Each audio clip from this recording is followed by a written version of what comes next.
Mas malalim na investigasyon ang ikinakasa ng Civil Aviation Authority of the Philippines kapag nadala na sa Maynila ang wreckage ng bumagsak na eroplanong sinasakyan ni dating DILG Secretary Jesse Robredo.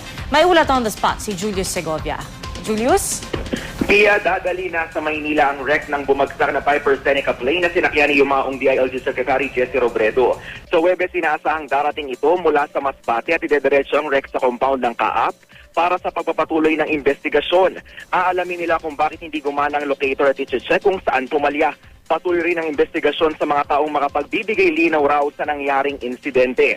May mga saksing hawak ang Kaap, pati na ang salaysay ni Police Senior Inspector Jun Abrasado na aide DILG Secretary Jesse Robredo.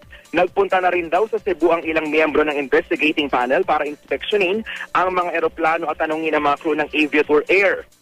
Nananatiling suspendido ang operasyon ng Aviator Air pero nilinaw ni DOTC spokesperson Nick Conti na valid ang lisensya ni Captain Jessup Bahinting maging ang permit to operate ng Piper Seneca. Yan muna ang pinakasariwang balita mula sa Maynila. Balik sa iyo, Pia. Maraming salamat, Julius Segovia.